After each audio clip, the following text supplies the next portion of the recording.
Hey guys, Guillaume Rochon, très content d'être avec vous pour cette toute première émission de À l'aveuglette, le podcast 100% hockey de KBS Network. Aujourd'hui, on commence en grand pour vous. Une interview avec mon très bon ami Anthony Manta des Red Wings de Détroit. Il a connu un début de saison du tonnerre en étant nommé la deuxième étoile de la semaine dans la Ligue nationale. Manquez rien de cette émission où on va discuter de tous ses secrets, de toutes les affaires en arrière de la caméra qu'on ne voit pas lorsqu'on est fan, mais également d'exclusivité qu'il n'aurait jamais raconté devant la caméra. Restez avec nous pour cette émission qui s'annonce du tonnerre. Salut. Salut, ça va bien? Ça va bien et toi? Très bien. Je vais commencer tout d'abord en te demandant comment se déroule ton été. Tu as un été plus court que d'habitude, tu es allé au championnat mondial. Donc comment se déroule ton été? Ça a passé très vite. Je pars déjà cette semaine, mais sinon, l'été au complet a super bien été. Si on recule jusqu'à la fin de la saison, j'ai pris un petit 2 semaines de congé. Par la suite, comme tu l'as mentionné, j'ai été au championnat du monde. J'ai été parti pendant le mois de mai au complet. Le championnat il a super bien été. Je suis très satisfait de mes performances. On revient à la maison avec une médaille d'argent, donc c'est très positif. Puis par la suite, j'ai pris 1 semaine ou 2 semaines de congé après le championnat. Puis je me suis remis à l'entraînement. Une couple de semaines plus tard, je me suis remis à jouer au hockey. Donc le reste de l'été a vraiment passé très rapidement. Excellent. Puis comment on gère une intersaison là, professionnelle? Tu sais, un retour à la maison aussi, avec les amis, la famille, etc., plus l'entraînement qui doit recommencer. Tu sais, comment on gère ça en tant que joueur professionnel, athlète, là, qui doit recommencer une saison après? Là? Je pense que tu as oublié le sport le plus clé de l'été, le golf. Le golf prend vraiment toute la place, ou presque. Non, mais c'est le fun, revenir voir les amis, revenir voir la famille. Je suis très proche de ma famille, donc l'été, c'est les moments les plus précieux pour passer avec eux parce que par la suite, on retourne pendant 7-8 mois à Détroit, puis c'est juste normal que tu les vois moins souvent. Donc, tu essaies de gérer le tout le plus rapidement possible parce que l'été passe très très vite, comme je l'ai mentionné. Mais on commence à avoir beaucoup d'expérience après 7-8 étés à faire ce cheminement. Ouais. Puis, tu sais, qu'est-ce que tu souhaites retirer d'un été comme ça? Tu sais, on parle aussi de la performance athlétique, là, outre le gain peut-être au niveau musculaire, etc. Mais au niveau mental, ça sert à quoi avoir un off-season là, qui est bon pour toi? Là? Décompresser, d'après moi, c'est vraiment le mot-clé. Faut que tu sois capable d'oublier, ben pas nécessairement oublier la saison précédente, mais quand elle va pas bien ou quand elle va pas comme espéré, faut juste te décompresser durant l'été, que tu te refixes des objectifs pour la saison d'après, en temps individuel ou en équipe. Donc, à la fin de l'été, tu sais que tu vas être prêt physiquement si tu mets les efforts, si tu mets les sacrifices. Puis, comme je te dis, mentalement, il faut que tu sois prêt aussi pour une nouvelle saison. Euh, Tes objectifs vont être peut-être les mêmes, peut-être des nouveaux objectifs. Puis, pour moi, en ce moment, je suis très prêt. Puis, je suis proche de mon départ, donc j'ai pas le choix. C'est une des questions que j'avais aussi à te poser. Tu as un background de gagnant. Tu as gagné un peu partout où tu es passé, dont Val d'Or. Dans le junior, dans le pro aussi également. Mais depuis que tu as rejoint Détroit, pourtant, lors de ton draft, tu avais fait 20 quelques saisons de suite en playoff. Depuis ce temps-là, aucune participation. Qu'est-ce qui est difficile au niveau à ce niveau-là? Tu sais, je te connais, tu es un gagnant. Même un jeu de mini-pot, tu vas vouloir le gagner. Là. Donc, tu sais, comment on se motive après peut-être une défaite ou une deuxième défaite de suite ou autre pour continuer à vouloir aller chercher la victoire puis les playoffs pour les fans de Détroit? Je t'avouerais que c'est très difficile, point de vue mental, individuel et en équipe, encore une fois. Tu l'as mentionné, les Red Wings ont eu 25 saisons d'affilée en série. Puis là, on est 0-3 depuis que j'ai commencé. Faut juste pousser un peu plus fort. Faut que tout le monde prenne un pas vers l'avant de plus. À notre meeting de fin d'année l'année passée, pendant que c'était encore Ken Holland qui était le directeur général, il nous a dit qu'il faut vraiment que tout le monde arrive prêt, que l'année prochaine, il n'y a plus un spot d'assurer que tu sois vétéran, que tu sois un jeune joueur, que tu aies 28 ans. Faut que tu arrives prêt. Sentiment d'urgence. Exactement. Puis c'est vraiment le message qu'on est décollé de Détroit avec. Puis cet été, pour ma part, à moi, j'ai pas parlé à beaucoup de joueurs, mais pour ma part, j'ai vraiment mis les sacrifices. Puis je suis prêt à prendre le pas de l'avant. Avec les changements qui ont été faits dans l'organisation, là, donc le retour de Steve Yzerman, tu penses-tu que justement ça peut être la saison que vous avez un déclic, que vous êtes dans les playoffs, vous êtes proche des playoffs, au moins avoir quelque chose un pas vers l'avant? Ah oui, tout à fait. C'est sûr qu'il va apporter un changement immédiat. On le sait déjà qu'il a apporté une couple de changements au niveau du front office à Détroit. Mais sinon, tous les joueurs sont un an plus matures. Les jeunes, ils vont pousser davantage. On a quelques bons jeunes, Zadina, Cholowski, Hronik, Veleno même qui a joué à Drummondville. C'est tous des jeunes joueurs qui devraient peut-être percer l'alignement s'ils ont un bon camp. Puis sinon, les autres jeunes joueurs comme Rasmussen, par exemple, il va prendre un pas devant encore plus. Donc, on a hâte de voir. Puis, c'est très excitant, le futur. Cool, excellent. L'autre question que je voulais te poser, plus un point que je voulais rectifier là, pour les auditeurs. Écoute, ton parcours n'a pas été une ligne droite à partir du moment où tu étais en junior. Je pense que tu as un choix de 5e ronde de Val d'Or. Quelques années plus tard, tu es drafté en première ronde par les Red Wings. C'est quoi qui a changé entre Anthony Mantha du 5e ronde avec Val d'Or puis le première ronde avec les Red Wings? Selon toi. Là. La grandeur, la grosseur. OK. Non, mais pour de vrai, si on recule mon année midget 3, je crois que je jouais à 5 et 8, 5 et 9, 150 livres. OK. Puis c'est juste l'été d'avant que dans le fond Val d'Or ont pris une chance sur moi vu que j'ai joué midget espoir. Et à ce moment-là, il y avait jusqu'en 5e ronde pour repêcher les joueurs midget espoir. Tandis qu'aujourd'hui, je crois que ça a changé, c'est 9 ou presque tout le draft. Ouais. Mais à ce moment-là, il y avait juste le droit dans les 5 premières rondes. Donc, ils ont pris une chance. Je me suis présenté à mon premier camp junior majeur. Ils m'ont renvoyé jouer mon année midget 3 vu que j'avais pas encore joué midget 3. Puis l'année d'après, je suis revenu, j'ai fait l'équipe.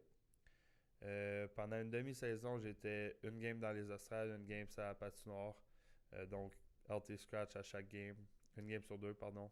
À ce moment-là, tu t'es dit ça le fera pas ou... Ça a été difficile. Je t'avouerais que je parlais beaucoup à mes parents. Puis tu sais, j'ai 16 ans, 17 ans peut-être pendant l'année. Les parents sont tout le temps en faveur de toi contre un autre gars, c'est normal, c'est tes parents. Puis il y a une game que je jouais, ça faisait quelques games que je jouais super bien. Puis mon coach m'a donné une chance sur la première ligne avec 2 très bons joueurs. Puis c'était à Québec, ma famille était là. Puis j'ai scoré 2 buts, une passe, je crois, cette game-là. Puis j'ai scoré à 0.8 secondes en overtime. J'ai fait pas mal un coast-to-coast qu'on appelle au hockey. Puis c'est à partir de ce moment-là que ça a vraiment décliqué. Exactement. La confiance est rentrée. Je voulais prouver à mon entraîneur aussi à ce moment-là que j'étais capable de jouer sur la première ligne avec les meilleurs joueurs. Puis le reste de ma carrière junior, j'ai jamais bougé de cette ligne-là. Donc, comme tu l'as mentionné, la confiance a embarqué. J'ai super bien fini cette année-là. L'année d'après, c'était une année où c'était même pas encore mon draft NHL vu que j'étais un an plus vieux. Donc, cette année-là, j'ai vraiment explosé avec 50 buts. Puis c'est là que Détroit ont pris une chance sur moi en première ronde. J'ai une chance parce que, à part les 1, 2, 3 au draft, toutes les autres picks, c'est des chances. Ouais. C'est des projections. Exactement. Puis, donc, c'est ça. Donc, tu as fini 2 saisons de 50 buts et plus dans la Ligue junior. Explosé dernière saison, joueur de l'année au Canada, joueur au Québec, le trophée Maurice Richard. Tu as fait l'équipe canadienne également où tu as connu un bon tournoi. Bon, pas fini dans les places que tu voulais, mais équipe d'étoiles quand même. Puis là, tu te présentes au camp d'entraînement de Détroit. Puis là, un autre crack, tu te blesses au tibia. Tu peux-tu nous raconter un peu ce qui s'est passé, puis comment tu l'as vécu justement cette blessure-là, puis comment ça devait être tough parce que t'es un peu. À ce moment-là, tu es vraiment brisé dans ton élan. Là. Exactement. L'élan pour moi qui était la confiance dans le tapis. C'était pendant le tournoi des recrues à Traverse City. Ils font ce tournoi-là à chaque année, juste avant le camp. Donc, on joue, puis c'est du bon hockey. T'sais, tout le monde essaie de se pousser à fond pour impressionner les scouts, les coachs, les directeurs généraux et tout.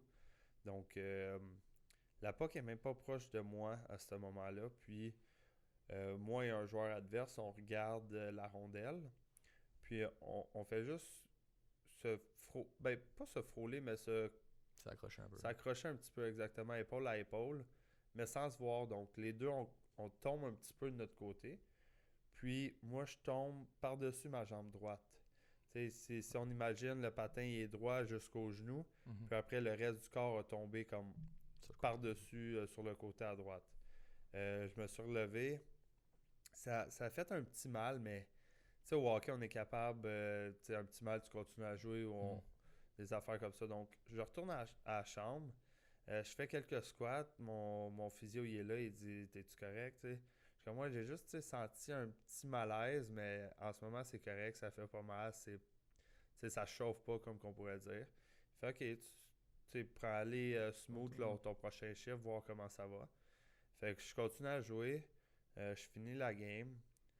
On met un petit peu de glace dessus après la game. Le lendemain, on a une journée de congé, donc j'en profite pour aller jouer au golf. Je suis un gros golfeur, donc je vais jouer au golf avec mes amis. Après, on va, en s'en allant au spa, il y a un terrain de tennis. Fait qu'on est comme, on fait quelques petits échanges.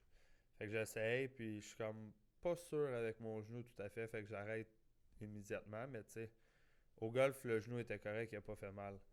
Fait que là, le lendemain, j'arrive à l'aréna, mon physio, il check mon genou, il dit « Ah, t'es un petit peu enflé. » Il dit « On va aller passer un MRI. » Là, je suis comme « Ben voyons, j'ai fini la game, j'ai joué au golf, ça se peut pas que ça soit brisé, là, ça se peut pas qu'il y ait rien de bizarre. » Finalement, les résultats, ils reviennent, puis c'était fracturé. Donc là, toute la confiance que j'avais accumulée, tout l'entraînement de l'été, c'est fini parce que je vais me promener en béquille pendant 8 semaines. Ça va être à refaire de zéro. Sans avoir fait d'expérience professionnelle encore. Là. Exactement. Puis, tu sais, j'avais vu les lignes parce que c'était arrivé dans le fond 2 jours avant le camp. J'avais vu les lignes du camp, puis j'étais supposé jouer avec Datsuk puis Helm, je crois, au camp. Donc, pour moi, j'étais vraiment excité. Jouer avec Datsuk, c'est l'idole de plusieurs jeunes personnes. Puis là, je tombe à les regarder jouer des Australes, si tu veux. Donc, ça a vraiment été dur mentalement. Comme je l'ai mentionné, ça a pris 7 semaines avant de rembarquer sur la patinoire, 9 semaines avant de rejouer une game. Puis à ce moment-là, il m'avait renvoyé dans la Ligue américaine pour que je reprenne mon style de jeu puis mon élan. Puis Ken Holland m'avait dit à ce moment-là, on va te rappeler, inquiète-toi pas. Puis l'appel n'est jamais venu durant cette année-là. Donc, c'est comme un double échec pour toi. Double échec, exactement. Puis, commencer 2 mois en retard sur des professionnels dans la Ligue américaine, c'est dur de rattraper, c'est dur de connaître une bonne saison par la suite. Fait que cette année-là, ça a vraiment été l'année la plus difficile dans ma carrière, tandis que l'année d'avant, on l'a mentionné, junior, ça a été la meilleure. Donc, j'ai connu les deux opposés. Puis de là, aujourd'hui, ça m'aide beaucoup à essayer de garder une ligne droite entre les deux. Puis là, comment tu vis après ça ta deuxième saison dans la Ligue américaine où, bon, tu reçois peut-être des critiques qui sont pas nécessairement légitimes, on va dire, dans le sens que c'est ta vraie première saison professionnelle où tu commences avec un vrai camp, etc. Comment toi tu le vis à l'interne, les critiques? De l'externe, ça vient tout le temps, mais aussi peut-être de l'interne où justement tu t'attendais à un appel, finalement tu l'as pas. Je pense dans ce temps-là, justement, la première année où tu vas te blesser, tu aurais pu devenir le premier joueur depuis je sais pas combien d'années qui était un junior directement à la Ligue nationale. Finalement, Larkin l'a fait, mais avant ça se faisait pratiquement jamais avec Détroit. Comment tu l'as vécu un peu, justement, pas manque de confiance, mais peut-être que comme ça que tu l'as perçu, toi, dans ce temps-là? La deuxième saison, ça a été mieux que la première, juste parce que je savais ce qu'il fallait pas que je répète. Puis c'est sûr que ça a été long avant de recevoir l'appel que tu veux recevoir toute la saison. Ça a pris... pour la Ligue nationale, ça a pris 70 games avant qu'il m'appelle. Donc dans la Ligue américaine, c'est un petit peu moins de games, mais ça reste que c'est juste le dernier mois de la saison. Mais le jour que j'ai reçu l'appel, c'est comme si la pression sur mes épaules a juste débarqué. C'était enfin arrivé, ça allait avoir lieu. Là. Ouais, je recommence. Puis, je reprends ma marche vers l'avant. Ce qui avait dû être fait et maintenant exactement. Fait. Donc, de là, je me suis présenté à Philly avec une seule idée en tête, c'était de bien jouer jusqu'à tant que je sois un full-time NHLer. Donc, ça a fait du bien au mental. Puis sinon, une fois que ça a commencé, ça a vraiment décliqué. Puis je me suis dit, OK, je suis capable de jouer dans cette ligue-là. Je suis capable de faire les derniers petits sacrifices pour y arriver. C'est quoi, selon toi, là, la plus grosse différence entre la CHL, AHL, NHL? C'est quoi le gap le plus important pour toi? Puis c'est quoi vraiment la différence? Là? Qu'est-ce qui fait qu'un joueur junior peut passer professionnel, puis après ça, pas juste professionnel, mais jouer dans la meilleure ligue au monde? Passer de junior à la Ligue américaine, pour moi, ça a été la plus difficile. Parce qu'on vient de le mentionner, il y a eu les blessures, mais la confiance et tout. Tandis que passer de la Ligue américaine à la Ligue nationale, ça a été un petit peu plus facile. La transition, c'est mieux fait. C'est sûr que tu arrives, tu joues avec les meilleurs joueurs de hockey au monde. Donc peut-être qu'ils t'aident beaucoup à faire cette transition-là.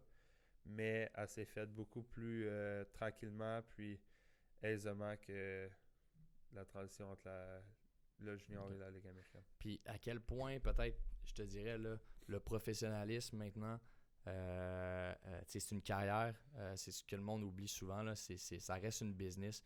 À quel point cette business-là a touché peut-être la passion du petit Anthony là, dans le temps là, qui joue au hockey pour jouer au hockey pour le fun. Là. Puis à quel point, justement, faut que tu gardes cette passion-là pour continuer malgré le professionnalisme? Ça a quand même touché beaucoup au départ. Je voulais commencer à jouer professionnel. Je savais pas vraiment c'était comment. Jusqu'au moment où tu rentres et que tu vois qu'il y a beaucoup de compétition à l'interne. On joue dans la même équipe, on est sur la même ligne. Il faut s'aider pour performer. Mais en même temps, c'est une compétition entre toi et moi pour voir qui a la prochaine appel pour aller jouer dans la Ligue nationale. Fait que tu sais, je m'attendais pas nécessairement à ça. Je pensais que ça allait peut-être être plus facile, que le monde t'aide plus à performer, mais non, c'est vraiment un petit peu chacun pour soi, malgré que c'est un sport d'équipe, pour se rendre au prochain niveau.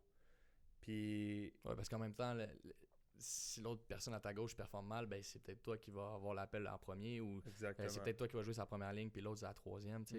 Exactement. Ouais. Donc, aussi le temps de glace. Si le coach t'aime mieux, si tu performes mieux, tu vas avoir plus de temps de glace, donc plus de chances de performer. C'est vraiment une roue qui tourne. Puis c'est drôle à dire, mais tu arrives même dans la Ligue nationale, puis il y a encore cette compétition-là à l'interne.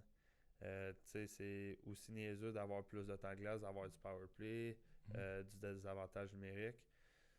Donc ça tourne toujours, mais en même temps, c'est un sport d'équipe, comme j'ai mentionné, puis il faut avoir du succès en équipe.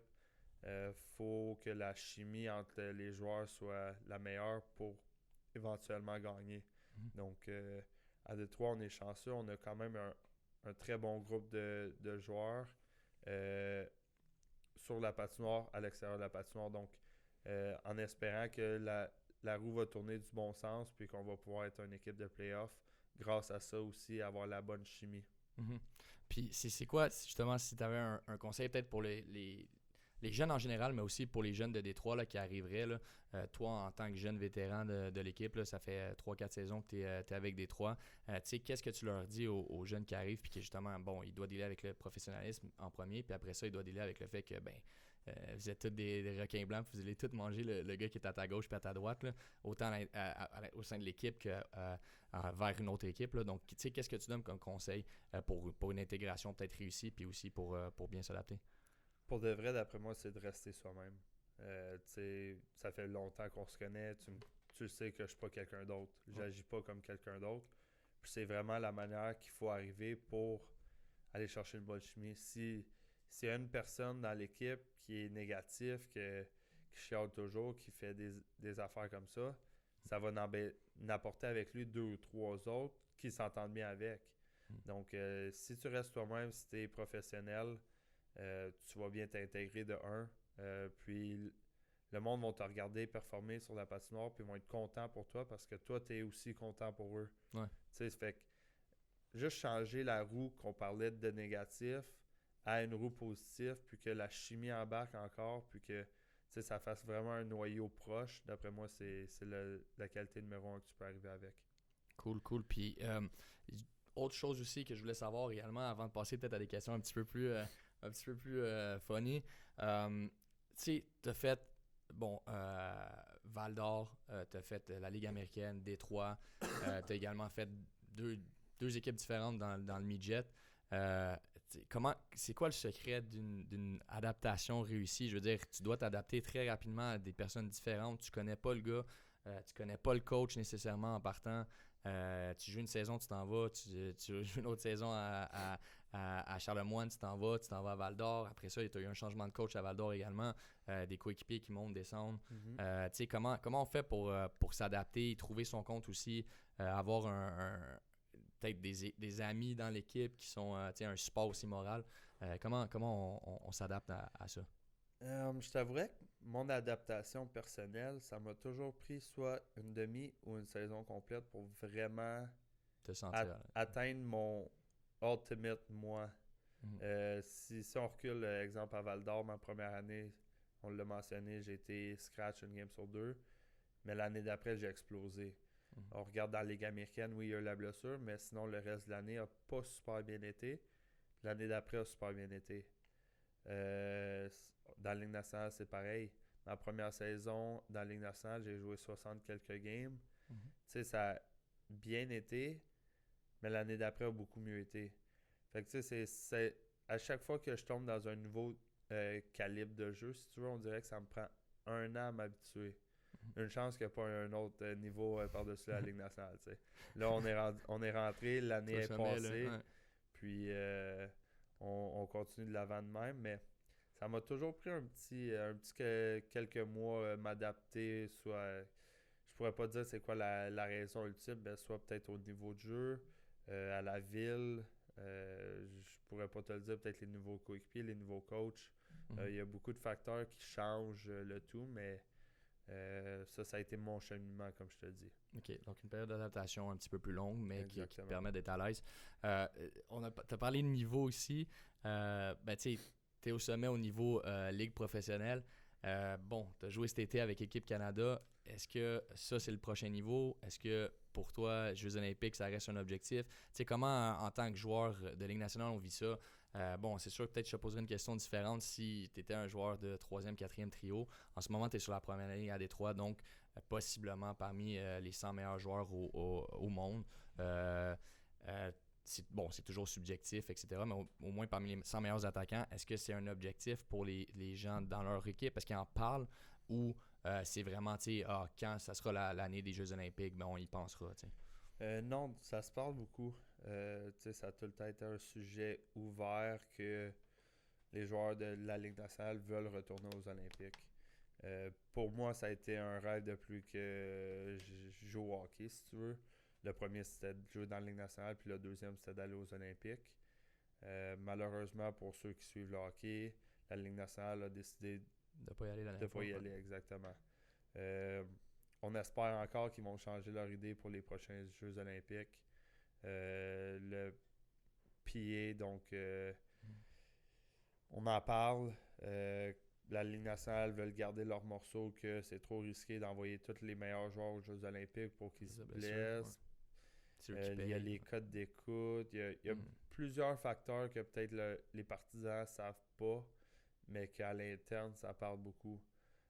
Comme je te dis, moi, j'espère vraiment qu'ils reviennent sur leurs décisions qui nous permettent d'aller aux Olympiques dans les années à venir. Puis, tu le sais aussi que c'est un des rêves à ma soeur d'aller aux Olympiques en tant qu'arbitre. Vraiment. Donc, ça fait plusieurs années, au moins ça fait 7-8 ans qu'elle a commencé, puis quand elle a commencé, c'était notre rêve, les deux, d'être aux Olympiques en même temps. Okay. Donc, fait que toi, tu peux pas rater ça, là, d'un coup que Elia y va, puis toi, t'es left home. Si elle y va, je vais être super content pour elle. Elisabeth et moi, on est proches et tout. Ça fait plusieurs années qu'elle s'entraîne avec moi, qu'on s'entraîne dans le même gym. Mais ça serait un petit extra si on pouvait y aller en même temps. Ouais, c'est sûr que ça serait plus facile pour la famille aussi. Un gros déplacement.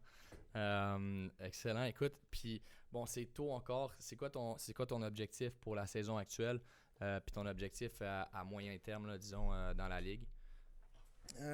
Pour la saison qui s'en vient, c'est sûr qu'atteindre le 30 buts. Ça fait une couple d'années j'en parle. C'est vraiment un objectif que je me suis mis la première année que j'ai joué dans la Ligue nationale. Donc, ça reste l'objectif à atteindre en premier. En tant qu'équipe, ça va être de faire les séries. Ça, c'est sans aucun doute. Puis à moyen terme dans la Ligue nationale, donc 3 ans, 4 ans. Comme tu l'as mentionné, si la Ligue nationale change leur idée sur les Jeux olympiques, c'est de faire l'équipe. Donc, ça serait les 13 meilleurs attaquants de la Ligue nationale. Donc, ça serait un objectif pour le Canada. Exact, ouais. Ça serait un objectif à atteindre. Ben, tu sais, tu as un profil qui est un peu différent de pas mal de joueurs dans la ligue. Tu as un très gros gabarit puis tu es assez rapide. Tu penses que ça, justement, ça peut jouer pour toi? Tu sais, il n'y a pas beaucoup de comparatifs de joueurs qui te ressemblent dans la ligue. Tu es peut-être un hockeyeur nouveau genre. Est-ce que ça te plaît de savoir ça? Est-ce que tu penses que c'est un avantage? Est-ce que c'est un désavantage? Ça dépend qui est le coach, qui décide l'équipe. Mais pour moi, personnellement, c'est un avantage. À Détroit, c'est un avantage parce que le hockey d'aujourd'hui, oui, c'est la vitesse, mais c'est aussi la grosseur. Tu sais, les équipes qui sont faites plus gros en série ils ont un avantage sur les autres équipes qui sont plus skills, petits. C'est le nouveau... Oui, le nouveau jeu de la Ligue nationale, c'est beaucoup de skills. Mais une fois que tu arrives en série, c'est beaucoup plus robuste. Qui est plus tough à...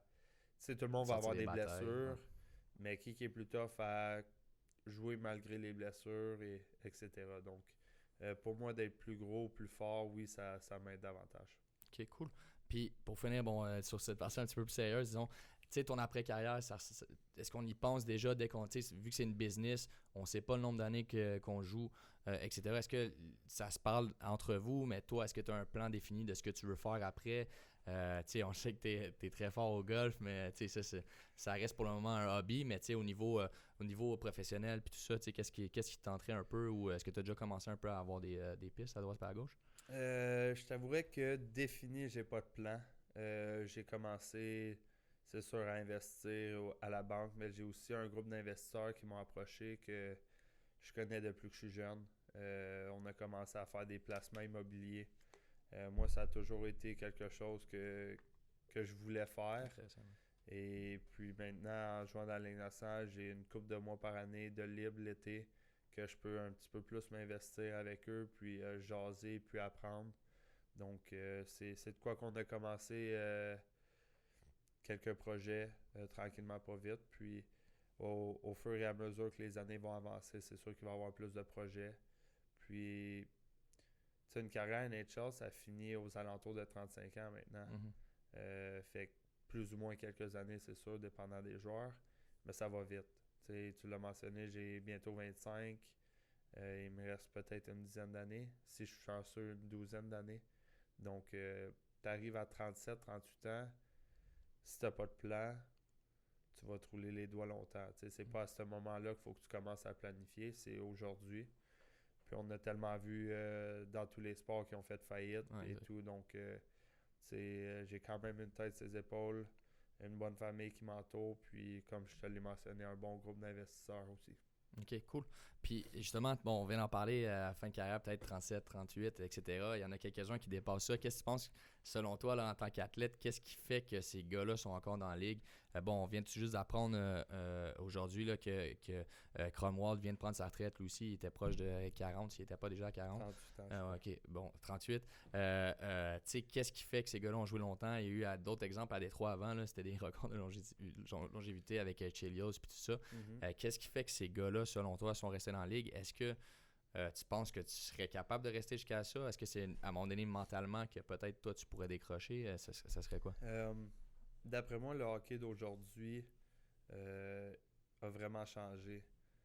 Si on regarde v'là une couple d'années, c'était moins rapide, moins de jeunes, plus de vieux avec l'expérience. Donc, ça a vraiment changé, point de vue âge, mais aussi les blessures. On l'a mentionné un petit peu. Puis les blessures, si tu es chanceux dans une carrière, ta carrière peut être plus longue. Si tu as beaucoup de commotions ou de problèmes d'épaule ou de genoux, ça t'affecte, puis ça t'affecte saison après saison parce que tu n'es pas nécessairement capable de le guérir 100%, en quelques mois durant l'été avant que la saison recommence.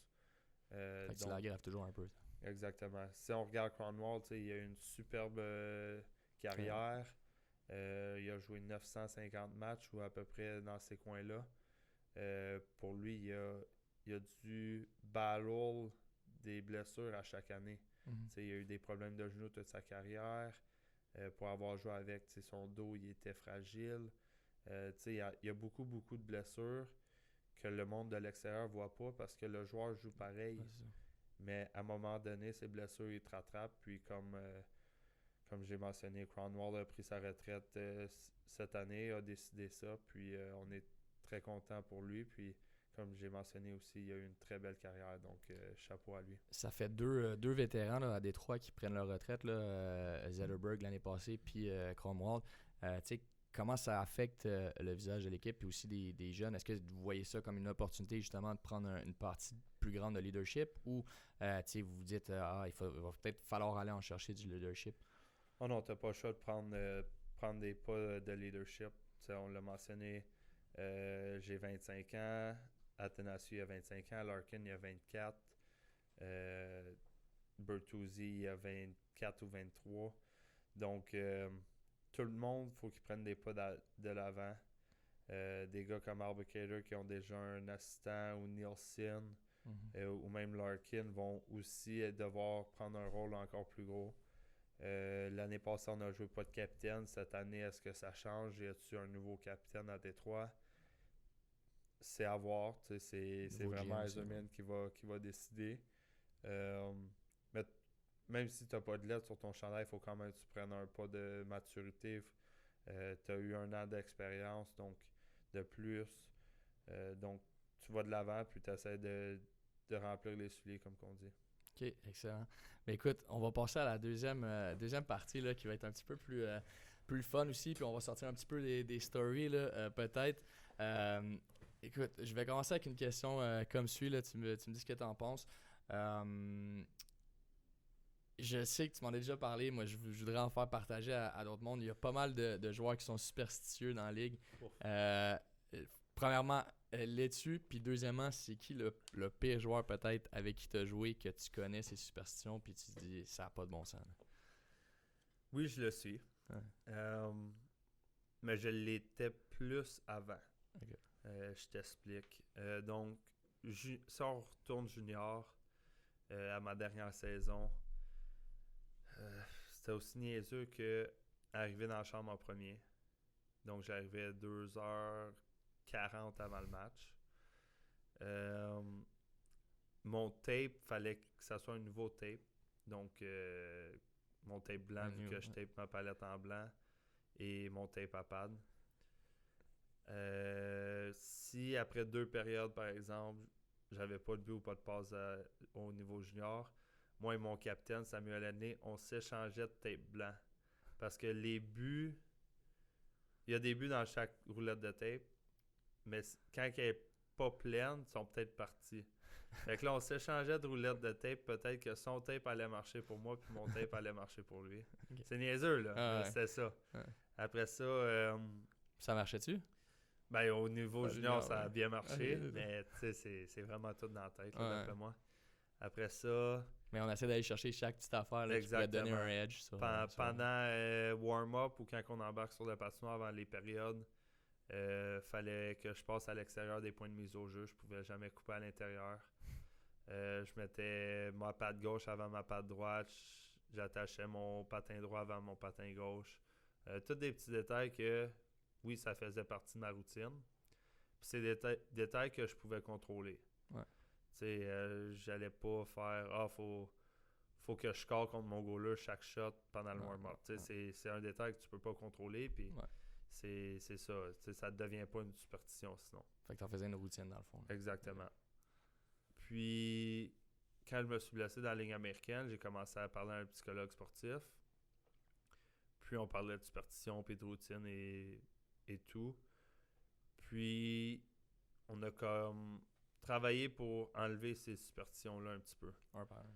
Exactement. Que ça m'affecte moins mentalement, que je me concentre sur d'autres choses à la place d'une roulette de tape qui est pleine ou lancer le vieux tape dans la poubelle puis pas le rater. C'est des affaires comme ça qu'on a tranquillement changé.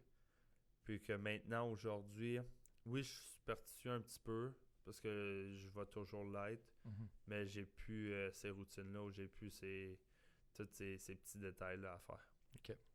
Puis c'est qui le joueur le plus superstitieux dans ton équipe actuelle peut-être ou le joueur que tu as joué avec professionnellement, on va dire? Je pense que c'était moi. Ouais? Pour l'avoir vécu au niveau junior, j'étais le pire junior. Puis maintenant, dans la Ligue nationale, j'essaie de penser, mais il n'y en a pas tant que ça. La seule affaire que je sais, c'est que Crosby a encore le même jackstrap, je crois, depuis midget. OK. Ah ouais? Donc, il n'a pas changé de jackstrap. Je pense que c'est la seule grosse superstition que je connais. Il a pas reçu beaucoup de shots à ce niveau-là, sinon. Non, mais je crois qu'il est très magané, le jackstrap. C'est possible. OK, parfait. C'est quoi ta meilleure histoire de Pavel Datsyuk? Pavel Datsyuk. Tu as joué avec lui une dizaine de matchs avant qu'il retourne en Russie, malheureusement. Mais tu sais, c'est un mythe pour pas mal de monde au niveau de ses skills puis tout ça. Tu sais, c'est quoi ta meilleure histoire avec lui? Ou peut-être l'affaire que tu as vue que tu es resté... c'est à la fin de toutes les pratiques. Quand je dis toutes, il en manque pas une. Il se prend 10-15 minutes à la fin de la pratique, il prend une rondelle, puis il dit à 2-3 joueurs d'essayer d'y enlever. Donc, il joue à keep away avec des skills. Puis, tu sais, tous les amateurs de hockey ont déjà regardé une vidéo de lui qui fait ça contre des coachs, des joueurs, n'importe qui. Puis, pour de vrai, en 1 contre 2, par exemple, ou 1 contre 1 contre 1, il va garder la rondelle 70% du temps. Pendant 30%, il va chasser, lever le bâton, la reprendre, ou juste pas se faire jouer dans le bâton. Lui, il va jouer dans le triangle des joueurs, mais ça y arrive pas à lui. Toi, t'as pas voulu faire partie de j'ai essayé une fois. J'ai essayé une fois avec Xavier Ouellet. Il a peut-être eu la rondelle 80% du temps. Ça, c'est là que tu vois l'exception, pareil, dans les joueurs, là, ce qui est super imposant. OK, on parlait de superstition, tout ça. T'as-tu un repas pré-parti, quelque chose que tu manges tout le temps la même affaire ou ça varie dépendamment où t'es? Ça varie, c'est sûr que sa route, tu peux pas contrôler, mais sinon, à la maison, c'est des pâtes avec du poulet. Soit ça ou soit avec mes parents, on fait des lasagnes préparées d'avance, puis on met des morceaux de poulet ou des morceaux de viande juste pour aller chercher un petit peu plus de protéines dans mes lasagnes. Mais c'est toujours des pâtes à l'heure du midi avant le game. OK. Puis c'est quoi ton endroit que tu préfères jouer, disons en dehors de Montréal puis de Détroit, là? Ce serait trop facile. Vegas. Je t'avouerais que j'ai vraiment trippé l'atmosphère qu'il y a à Vegas. Elle est super le fun. Puis j'ai connu des bons matchs à Vegas jusqu'à présent dans ma carrière. Donc c'est peut-être une place qui est favorable. OK. Ça, c'est une question un petit peu plus tricky. Puis tu vas devoir expliquer un peu c'est quoi le board. Mais combien d'argent t'as mis sur le board depuis le début de ta carrière? Oh boy. Fait que le board, dans le fond, c'est... comment je pourrais dire? Si tu joues où est-ce que tu es né, par exemple, moi, je suis né à Montréal, donc on joue contre Montréal, je vais mettre de l'argent sur le board. Donc, je vais mettre soit 500, 1000 1500. C'est comme je le feel. Mais vu que je suis né ici, tu sais, je vais mettre de l'argent. Pour motivation. Si l'équipe gagne contre Montréal, je vais devoir payer. Si l'équipe perd, ben je paye pas. Ça peut être aussi vrai des équipes que tu as déjà joué dans ta carrière. Je sais pas.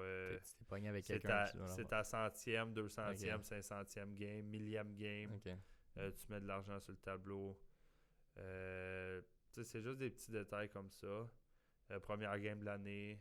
Ou bien un autre, c'est à Vegas. On passe la soirée là après une game. On va avoir du fun en équipe. Donc, les gars vont mettre un petit peu d'argent que si on gagne, tout le monde essaie de travailler un petit peu plus fort pour gagner parce qu'on va utiliser cet argent-là pour le souper ou la soirée. Donc, maintenant, combien d'argent que j'ai mis? C'est sûr que si on regarde les 3 dernières années, le pourcentage de victoires contre défaites, on a perdu beaucoup plus. Donc, il n'a pas fallu que je paye tout l'argent que j'ai mis sur le tableau. Mais on parle de plusieurs mille. Exactement sûrement entre 8 et 15 000 sûrement sur le tableau. OK. Mais tu sais, encore là, c'est de l'argent qui revient à l'équipe. C'est ça. Aux joueurs, pardon, pas à l'équipe. Fait que ça va être Super Bowl Party ou Halloween ou Noël ou un souper avec les blondes. L'activité go-karting. Exactement. Donc, ça revient toujours pour l'équipe. Pour les joueurs, exactement. Okay. C'est pas directement tu sépares l'argent puis tu le mets sur la exactement. OK.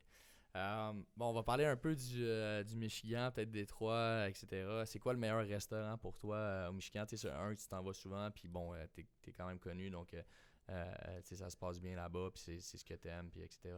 C'est un nouveau restaurant, ça s'appelle Adachi, c'est à Birmingham. Donc, pour moi, c'est 10 minutes d'auto. Puis il y a beaucoup de sushis. Malheureusement, moi, je suis allergique aux fruits de mer. Mais leur steak est incroyable. Puis, ils ont plusieurs entrées. Ils ont un bon choix d'entrées. Fait que pour moi, c'est vraiment le numéro 1, je pense. Mais sinon, tu te trompes jamais avec un bon steakhouse dans le coin de Détroit. Ouais, non, c'est vrai, pour avoir été une couple de fois. C'est qui, bon, moi je le connais déjà, peut-être que les autres non, là, c'est qui ton meilleur ami dans l'équipe? Donc, c'est Athanasio. On a commencé à jouer ensemble dans la Ligue américaine, donc ça fait déjà 5 ans qu'on joue ensemble. Puis, on a eu plusieurs camps durant l'été, Prospects Camp qu'ils appellent ensemble. Donc, comme je l'ai dit, ça fait 5 ans.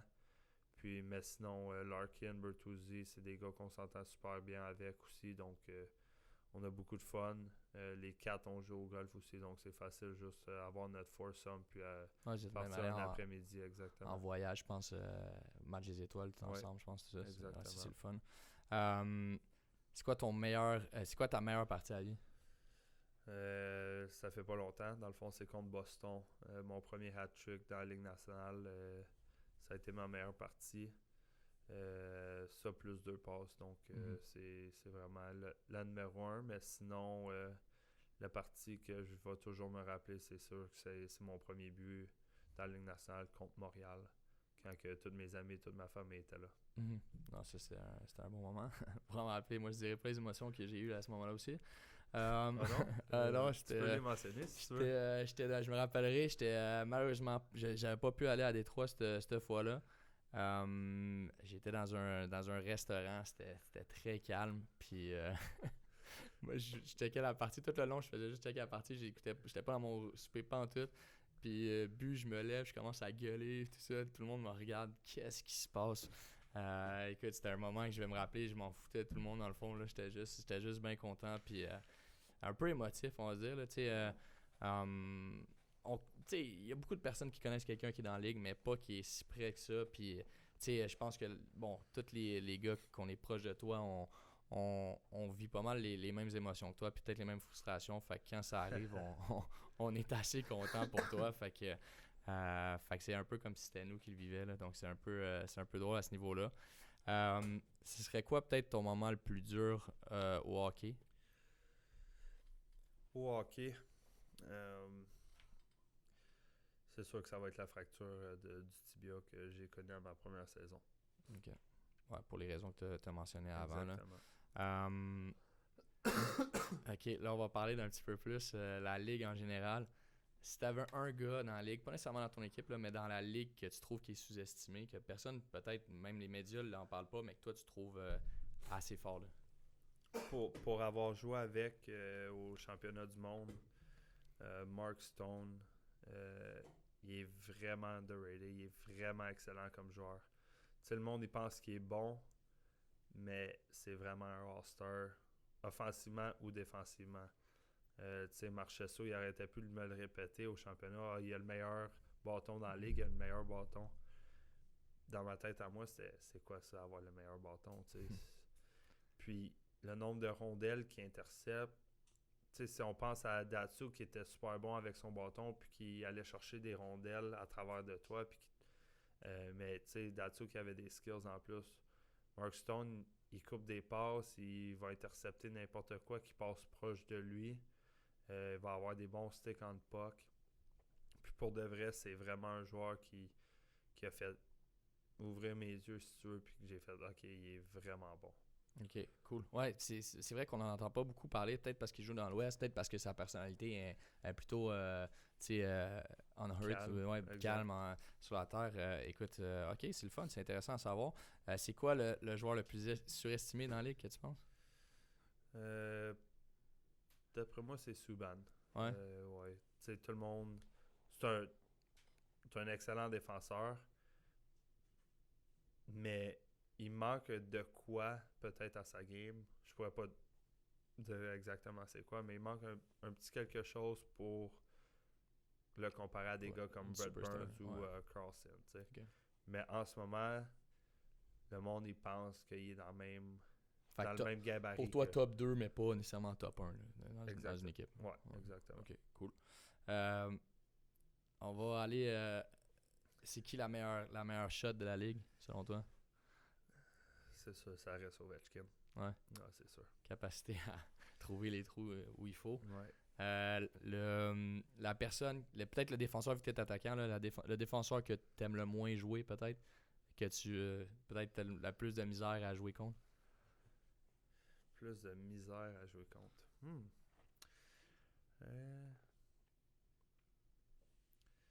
D'après moi, c'est Brett Burns. Tu sais, c'est pas le meilleur défensivement, mais quand il a la rondelle, tout fonctionne pour lui. Tu sais, il va lancer de la pointe, elle va être déviée, ça va être un but. Mais son lancer qui décoche, ça prend une fraction de seconde, puis elle est partie. Mm-hmm. Tu sais, elle est dure à bloquer, où il va faker le lancer, puis il va contourner. Puis, tu sais, comme j'ai mentionné, c'est pas le meilleur défensivement, mais il a un long bâton, puis il est capable de faire les jeux exactement. Je pense que ça serait le plus difficile. OK, cool. Meilleur gardien peut-être pour toi?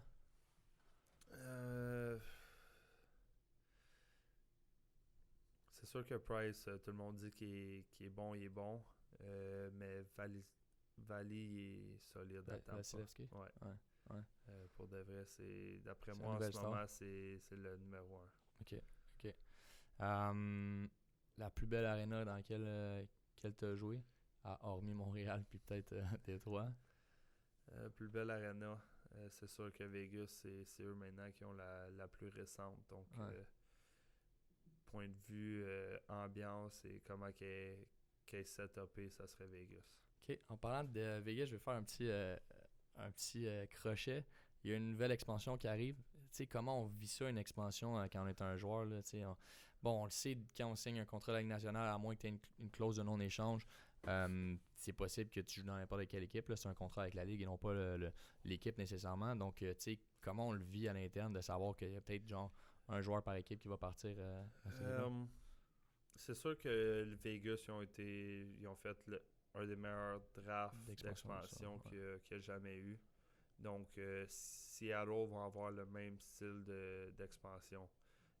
Ça serait pas juste pour Seattle s'ils n'ont pas la même. Exact. Donc, je me rappelle plus exactement c'était combien de joueurs que les équipes avaient le droit de protéger. Il me semble que c'était une combinaison. Je pense que c'était 7-3-1.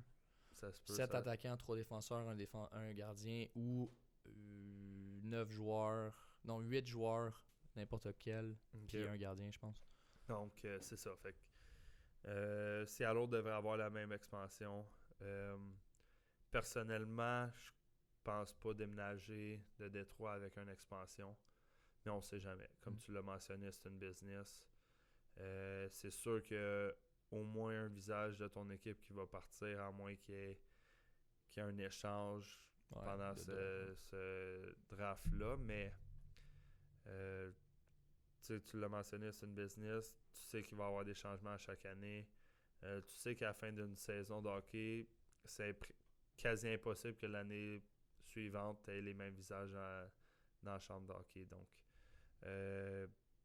ça fait partie du sport. Puis, j'ai bien hâte de voir comment ça va avoir de l'air à Seattle. Cool. Puis, bon, on va recommencer les questions. Là. Je vais juste faire un petit crochet.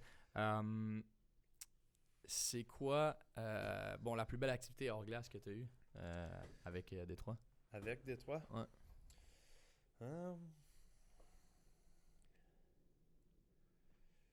Après moi, aller passer un après-midi sur le bord d'une piscine à Vegas avec tous les gars pendant une journée de congé, c'est tough à battre. Il y avait un DJ qui performait, puis une coupe de bière ici et là, donc il y a ça qui est le fun. Mais sinon, je me rappelle d'une activité, c'était pas avec Détroit, c'était dans la Ligue américaine, c'était notre party de fin d'année après les séries à Grand Rapids. On a été faire un Lazy River qu'ils appellent. On est parti dans le fond en haut de la rivière, puis on avait tous des gros des tubes, si tu veux. On était environ 8 par tube. Mais on les a tous connectés ensemble. Puis on a dérivé dans la rivière pendant 3h30, je pense que c'était. Mais il nous permettait d'apporter du manger, des boissons, ce qu'on voulait. Puis pendant 3h30, c'était juste le gros party. Il y en a qui sautaient à l'eau, qui se laissaient dériver. Il y en a d'autres qui restaient sur les bateaux, qui s'accrochaient. Ça, pour de vrai, ça a été une des plus belles activités d'équipe que j'ai eues. OK. Puis, cool. Ça, c'était à Grand Rapids. Hein? Exactement. OK. C'est qui le meilleur joueur avec qui tu as joué? À vous de me le dire. Zetterberg ou Datsuk, c'est numéro 1, numéro 2. C'est quand même fort, sachant que tu as joué avec McDavid en junior. Ouais, c'est vrai, j'ai oublié McDavid. Ouais, mais... Ouais, c'est vrai. J'y ai pas pensé, je t'avouerais. Ouais. Mais à ce moment-là, tu étais plus vieux aussi, un peu plus jeune. Ouais. Tu sais, c'était pendant du hockey junior. Fait que peut-être pour ça, j'ai pas pensé. Je pensais à ma carrière professionnelle. Mais sinon, c'est sûr que en ce moment, McDavid, tu penses que c'est le meilleur joueur de la ligue? Ouais. De loin ou est-ce quelqu'un d'autre qui est proche selon toi? Il l'a prouvé l'année passée. Kucherov, il a été très très dur à battre l'année passée. Mais je pense personnellement que McDavid, c'est le joueur le plus comment dire, complet, mais plus rapide, plus de skills. Athlétique. Ouais. C'est peut-être juste que Kucherov a les joueurs alentour de lui et Tampa a connu la saison parfaite, si tu veux, l'année passée. Ouais, c'est vrai. Ton go-to cheat meal? Tu la connais déjà, une bonne poutine du Benny. OK. Ça, c'est bon, ça. Ça va être bon pour mes prochaines questions aussi. Ouais, c'est ça. Ouais. C'est quoi les plus gros frissons que tu as eu en jouant la ville, puis peut-être le moment, là, tu sais, n'importe quel moment? Frisson? Ouais, tu sais, que t'as vraiment été peut-être pogné par l'émotion, là, plutôt que ta tête de professionnel. Je pense que c'est dur. C'est entre mon premier but de Ligue nationale ou mon dernier but en séries éliminatoires contre Bécamo dans le junior. 52 secondes à faire. Exactement. je pense que celle-là gagne au niveau émotion et frisson. Ouais. Seulement parce que c'était Game 7 à Bécamo, on gagnait 3-0. Puis ils sont revenus, il restait 10 minutes en troisième période, ils ont fait un but, 2 buts, 3 buts. Je me rappelle. Puis je te le dis, notre équipe, on était cassés. Il n'y avait plus personne qui parlait. Qui pensait que... On était juste complètement détruits. Puis une minute après qu'il ait scoré, il restait 52 secondes. Loïc Marcotte m'a fait une passe. Loïc, justement un jeune de Longueuil. Il m'a fait une passe dans l'enclave. J'ai pris un one-timer, j'ai scoré. Puis ça a vraiment comme fait ouf, on est correct finalement. L'émotion a pris le dessus, mais même tous les partisans de Bécamo, c'était les sirènes dans le tapis. Puis il était reconnu pour faire beaucoup de bruit à Bécamo. Puis pour de vrai, on n'entendait plus rien. Il n'y avait plus personne qui parlait. Dans le fond, c'était l'émotion qu'il y avait sur notre banc quelques minutes avant. C'est tombé dans l'aréna au complet après. Ouais. Donc, c'était vraiment... Ça, c'est un beau feeling. Un très bon feeling, justement. Si tu avais à décrire le plus beau prank que tu as vécu ou que tu as fait, ça serait quoi? Je pense pas que c'est sur moi. Le plus beau que j'ai vu, c'était Gus Nyquist qui s'est fait avoir. Tu sais, les Suédois, il y avait une clique de Suédois. Zetterberg, Cronwall, Eriksson, Nyquist, ils étaient super proches. Puis, pendant qu'on était sur la route, je crois que c'est Zetterberg, Cronwall et Eriksson, ils ont tous mis de l'argent. Ils ont acheté des rims pour l'auto à Nyquist, mais rose. Puis il y a eu quelqu'un à Détroit qui ont été changés ses pneus pour les autres pneus roses. Puis il a même pas voulu les changer quand il a vu ça. Il les a gardés, je pense, pendant 1 mois et demi à se promener en BMW avec des rims roses. Ça doit être drôle. Ça, c'était pendant la pratique, dans le fond? Non, on était sur la route. Okay. Dans le fond, il a acheté les pneus, ils l'ont donné, exemple, à Jean. Puis Jean, pendant qu'on était sur la route, il a été changer les pneus. Ok, ça, c'est drôle. Fait que non, c'était incroyable comme prank. Ouais. Qu'est-ce que vous faites, dans le fond, les joueurs, là, dans le temps d'avion, d'une ville à l'autre, etc.? Qu'est-ce que vous faites en avion? Qu'est-ce que vous faites aussi ça varie. Il y en a beaucoup qui jouent aux cartes. Il y en a qui lisent des livres. Il y en a beaucoup qui dorment. Moi, avec Athanasio Bertuzzi, on joue aux jeux vidéo. On s'apporte... ils ont des TV déjà dans l'avion. On apporte notre Xbox. On a joué beaucoup à PGA, vu que les trois on peut jouer, puis c'est un petit peu plus facile quand il y a du monde qui passe, tu sais. Fait il n'y avait pas aussi une compétition de Mario Kart oui, mais ça n'a pas duré extrêmement longtemps. Tout le monde s'est acheté des Nintendo Switch, puis on a joué à Mario Kart. Ça a peut-être duré 2-3 road trips, mais pas plus que ça. C'était qui le meilleur? Au début, c'était moi, Bertuzzi. Puis à la fin, Eriksson, il a arrêté de jouer aux cartes pour faire ça. Donc, il se pratiquait à la maison, puis il a pris le dessus. Nous, ça restait qu'on n'avait pas le droit de jouer à la maison, juste dans l'avion. Donc, on laissait nos Switch sur l'avion. Mais Eriksson, lui, il le rapportait, puis... il a pris le edge. Exactement. C'est qui... bon, c'est sûr, là, vous êtes une gang de boys, puis ça a fait un peu les manchettes aussi à travers la ligue là, de Fortnite. C'est qui le meilleur joueur de Fortnite des Red Wings?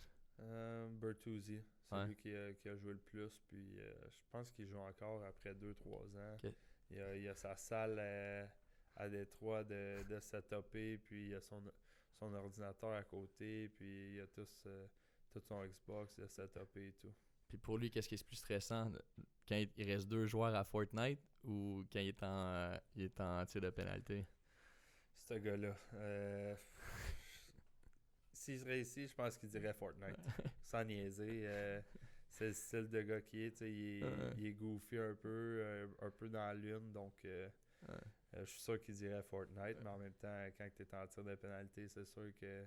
C'est un bon stress. Ouais, c'est sûr que tu as un petit stress à quelque part. c'est quoi la chose la plus bizarre que tu as signée? Non, j'ai pas signé de sein, si c'était ça ta Non, non, question. c'est pas ça ma question. C'est pas ça ma question. Il y a d'autres parties qui sont bizarres aussi. Mais je pense signer une main ou un bras, ça a été. Tu sais, C'est bizarre. aussitôt que c'est sur un être humain, Ouais. c'est un peu bizarre. Que ça soit un slab, objet, ça reste un objet, tu sais, c'est pas Ouais. grave. J'ai eu plusieurs cases de téléphone, Ouais. des affaires comme ça, mais un bras, c'est comme, tu sais, Tu tu vas vas faire quoi? sauter dans la douche, puis ça va être parti demain matin. Là. Ouais. Puis, OK. Non, c'était pas ma question. C'était pas savoir un sein. C'était juste de savoir justement qu'est-ce qui était bizarre. C'est quoi, tu sais, quand tu rentres sur la glace, tu vois un peu la foule aussi également. C'est quoi peut-être l'affaire la plus drôle que tu as vue dans une foule, là, que ce soit pour... Il pose pour la n'importe quoi. question, puis il connaît la réponse. C'est ça, hein? ça. Vas-y, Euh, je te laisse le décrire. Fait que dans le fond, il y a une année que tous mes amis proches sont descendus à Détroit, incluant Guillaume. Puis, En fait, c'est mon premier trip à Détroit. c'était ton premier en plus. Mhm. Puis, je jouais pas super bien les games précédents. Puis, j'étais fâché comme moi-même. Puis, euh, le matin de la première partie, que eux ils arrivent voir, le coach il me rencontre. Puis, il me dit que je suis scratch. Donc, scratch au terme hockey, c'est je joue pas le soir, je suis dans les estrades.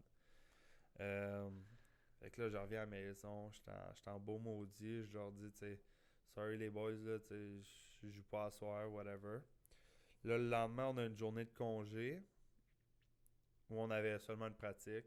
Puis l'équipe, ce soir-là, on gagnait. Donc là, on va à la pratique le lendemain, je passe l'après-midi, la soirée avec eux. Puis le surlendemain, le coach il me raconte, il dit, ouais, vu qu'on a gagné la dernière game, tu joues pas ce soir non plus.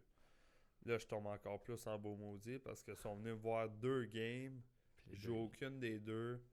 Je me suis couché tôt la veille parce que je pensais jouer. Sinon, j'aurais peut-être un peu plus profité avec eux. Fait que j'étais vraiment en beau maudit. Puis en plus, il me dit, tu vas t'habiller, faire le warm-up, tu te déshabilles, puis tu vas t'entraîner après, pendant la game. Mais c'est souvent ça la routine, aller s'entraîner pendant la game et tout. Fait que là, j'embarque pour l'échauffement. Mais là, il me regarde et dit, hey, c'est pas tes amis en haut, dans les estrades.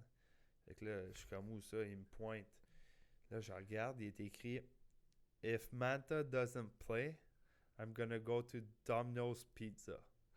Fait que pour ceux qui ne le savent pas, nos propriétaires, c'est les créateurs de Little Caesars Pizza. Donc, pour lui qui dit je vais aller au Domino's, c'est comme contredire contre les owners puis l'équipe. C'est comme dire tu vas au Burger King à McDo, là. Exactement. Fait que après ça, on est là, je suis comme ah ouais, c'est eux. Puis lui, il était crampé. Moi, j'étais comme ben voyons qu'ils ont fait ça, tu sais. Mais aujourd'hui, c'est pas mal drôle. Ouais, c'est un bon running gag.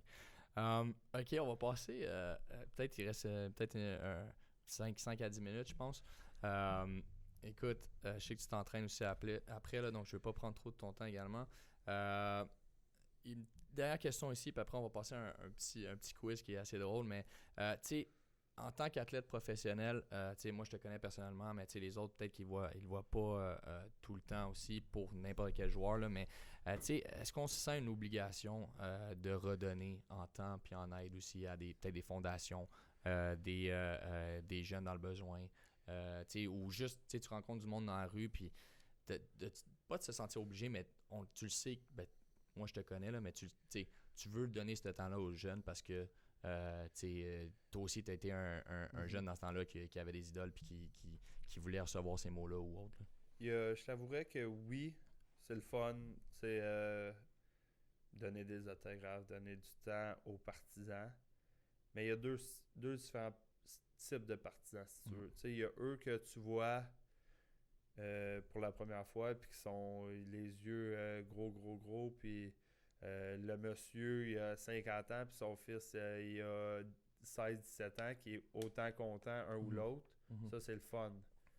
Mais tu as ceux que tu arrives à, exemple, à n'importe quelle ville, je donne par exemple Philly, puis qu'à chaque fois que tu arrives à Philly, il t'attend pour un différent chandail, un différent ci, un différent ça. ça, c'est un petit peu plus difficile à vouloir puis prendre le temps d'y signer un chandail. Parce que tu sais que lui, il va se revirer puis il va juste aller les vendre. Les ventes, ouais, c'est ça. Donc, il y a les deux opposés à ce niveau-là. Mais c'est vraiment facile à faire la différence parce que tu sais qu'il y en a des habitués à chaque ville qui vont être là, puis tu en as des nouveaux. Ça, c'est juste normal, ça fait partie de notre sport. Puis quand on arrive en autobus, ils savent à quelle heure qu'on arrive, savent à quelle heure qu'on part pour l'aréna et tout et tout. Point de vue charité, moi, j'ai pas encore créé une charité à mon nom, si tu veux. Je t'avouerais que ça s'en vient très rapidement.